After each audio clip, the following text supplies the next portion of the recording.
ایک واقعہ میں آپ کو بتاتا ہوں کہ آج ہمارے نوجوان علماء سے دور ہیں. بہت سارے لوگ جو یوٹیوب میں انٹرنیٹ میں جو علماء کے نام پر جو دین کے ٹھیکیدار بیٹھے ہیں, جو نئی نئی چیز لا کر امت کے سامنے پیش کر رہے ہیں, ان کو بہت بڑا معتبر عالم مانتے ہیں. یاد رکھ لو, خوارج کی بھی یہی سوچ تھی, خوارج کا بھی طریقہ یہی تھا. خوارج نے کیا کیا؟ خوارج نے علی رضی اللہ عنہ کو کافر قرار دیا. کیوں؟ کہ انہوں نے قرآنی آیات کا مفہوم اپنی طرف سے ثابت کیا کہ قرآن تو کہتا ہے کہ حکم صرف اللہ کے لیے. علی رضی اللہ عنہ کافر قرار دیا. علی رضی اللہ عنہ کے حکم پر عبداللہ ابن عباس رضی اللہ عنہ مفسر قرآن ان سے گفتگو کرنے جاتے. 6000 خوارج علی رضی اللہ عنہ سے جنگ کرنے کے لیے تیار ہے. عبداللہ ابن عباس نے لمبی چوڑی تقریر کی, آپ حدیث کی کتابوں میں دیکھ سکتے ہیں. لیکن ایک جو بات, ضروری بات میرے اس خطاب سے تعلق رکھنے والی تھی, عبداللہ ابن عباس نے اس خوارج کی جماعت سے کہا تھا کہ اے لوگو, میں مہاجر و انصار کے پاس سے آیا ہوں. مہاجر و انصار نے قرآن کے نزول کو دیکھا ہے, پیارے نبی صلی اللہ علیہ وسلم سے اسلام کے مبادی اور اسلام کی بنیادوں کو سمجھا ہے. کیا وجہ ہے کہ ایک طرف سارے انصار و مہاجر کی جماعت تم سے الگ ہے, تم سب الگ کے الگ ہو. اگر تمہاری فہم صحیح ہوتی, تمہارا مقصد صحیح ہوتا, تمہاری نیت اور تم اپنے مقصد میں صحیح ہوتے, تو تمہارے ساتھ صحابہ میں سے کوئی تو ہوتا, ایک بھی صحابی موجود نہیں. تاریخ کا آپ مطالعہ کریں, عبداللہ بن عباس کی وہ مجلس ختم ہونے کے بعد 2000 خوارج نے توبہ کی اور علی رضی اللہ عنہ سے جا ملے.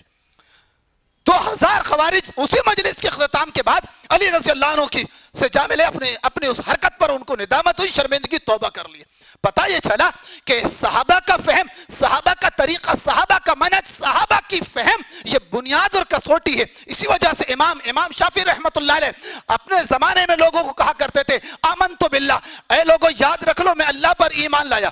وبما جاءنی اللہ, اور ہر اس چیز پر ایمان لایا جو اللہ نے نازل فرمایا. اللہ مراد اللہ اس انداز پر جیسے اللہ کی منشا, اللہ کی چاہت.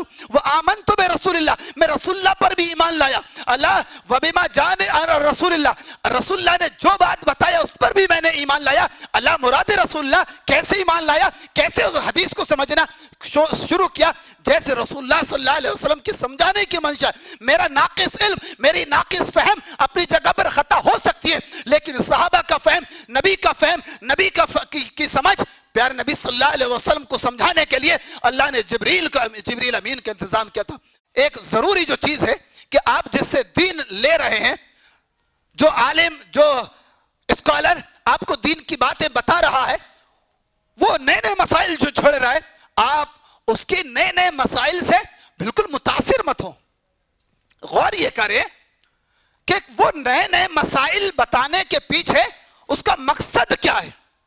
یہ مقصد یہ ضروری ہے کہ امت, اسلاف امت میں یہ چیز کو کسی نے نہیں اٹھایا, یہ مسئلہ کسی نے نہیں اٹھایا, یہ باتیں کسی نے نہیں, یہ شخص جو کہہ رہا ہے اس کے پیچھے اس کا مقصد کیا ہے. کیوں؟ دیکھو, یہ مقصد پر غور کرنا یہ بڑا کبھی حالات کے حساب سے بڑا ضروری ہوتا ہے. اللہ کے نبی صلی اللہ علیہ وسلم تبوک کی تیاری کر رہے ہیں. 11واں پارہ آپ اٹھا کر دیکھ لیں, تبوک کے اللہ کے نبی تیاری کر رہے ہیں. اللہ کے نبی صلی اللہ علیہ وسلم کے پاس منافقوں کا گروہ آتا ہے اور کہتا ہے کہ ہم نے مسجد بنائی ہے. اللہ اکبر, مسجد. اللہ کے نبی نے فرمایا کہ جس نے اللہ کی عبادت کے لیے گھر بنایا, اللہ جنت میں محل تعمیر کر کے دے گا. پیارے نبی صلی اللہ علیہ وسلم سے کہا کہ مسجد بنائی ہے, مقصد یہ کہ ہم دور دراز بارش میں, جاڑے میں, فلاں میں آ نہیں سکتے مسجد قباء.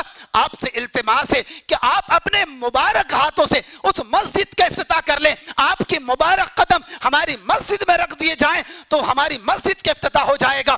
پیارے نبی صلی اللہ علیہ وسلم نے ان سے فرمایا کہ ہم ابھی تبوک کے لیے تیاری کر رہے ہیں, جا رہے ہیں, ہم واپسی میں اس مسجد میں نماز ادا کریں گے. آپ کو یقین ہونا چاہیے کہ جب اللہ کے نبی صلی اللہ علیہ وسلم تبوک سے واپسی پر تھے کہ پیارے نبی صلی اللہ علیہ وسلم پر اللہ تعالیٰ نے سورہ توبہ کی آیت نمبر 108, 107 اور 108 کا نزول فرمایا کہ اے نبی, آپ اس مسجد میں کھڑے نہیں ہوئیے جس مسجد کا مقصد مسلمانوں کے درمیان انتشار کرنا, آپس میں لڑانا ہے, آپس میں ٹکرانا ہے. اس مسجد میں اللہ کی عبادت کرانے کا مقصد نہیں ہے.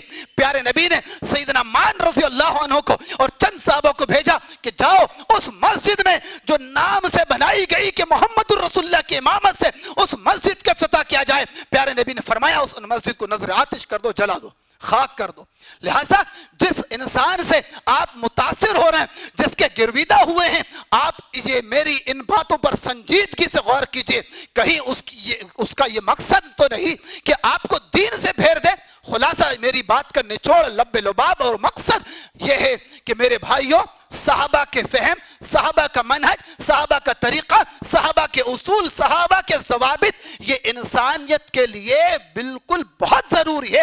اس سے ہٹ جائیں گے ہم گمراہ ہو جائیں گے. اور پھر یہی ہوگا کہ پیارے نبی صلی اللہ علیہ وسلم نے فرمایا تھا کہ قیامت کے قریب ایسے زمانہ آئے گا کہ رویبضہ بات کریں گے. ابن ماجہ کی 4042 نمبر کی حدیث ہے, صحابہ نے پوچھا رویبضہ کون ہے؟ پیارے نبی نے فرمایا ایک ذلیل انسان مسلمانوں کے عام مسائل کے بارے میں بات کرے گا. آج ایک شخص کہتا ہے نہ میں وابی نہ میں بابی, میں ہوں مسلم علمی کتابی, میں تو صرف کتابوں کا ماننے والا, میں کسی عالم کا نہیں, کسی مسلک کا نہیں, میں کسی جماعت کا نہیں. اور آج ہمارے جوانوں کی بڑی تعداد اس کی گرویدہ بنی ہے. کیا آپ نے اس کی بات کو سمجھنے کی کوشش کی کہ اس کی بات کہاں تک صحیح ہے؟ امام شافعی رحمت اللہ علیہ کہتے تھے من تفقہ من بطون الکتب زی علی احکام. اگر کسی نے کہا کہ میرے استاد, میرے اساتذہ سب کچھ صرف اور صرف کتابیں ہیں, تو یقیناً وہ بہت زیادہ مسائل میں خطا کر دے گا. بعض اسلاف کہا کرتے تھے من کانا شیخہ کتابہ کانا خطہ اکثر من ثوابہ. اگر کسی نے اپنا استاد اپنا سب کچھ کتابوں کو بنا لیا, علم دوست بن گیا, کتابوں کا دوست, کتابوں کو استاد بنا لیا, تو اس کی غلطیاں اس کی درستگی سے بڑھ جائیں گی. آج وہ شخص کہتا ہے کہ کوئی میرے وہ پاس وہ نہیں. اسی وجہ سے بخاری شریف کے بہت بڑے راوی سیدنا عبداللہ ابن عون رضی اللہ رحمت اللہ علیہ کہا کرتے تھے لوگوں یاد رکھ لو کہ ہر وہ شخص جو تم کو دین کی بات بتانے کی کوشش کرے, جب تک کہ اس کے بارے میں تم کو یقین نہ ہو جائے معاصرین کی زبان سے کہ اس نے فلاں مدرسے میں فلاں معتبر عالم سے تعلیم حاصل کیا ہے, تربیت حاصل کیا ہے, تب تک کہ آپ اس سے دین ہرگز نہ سیکھنا. It's Al Fajr Educational Foundation presentations.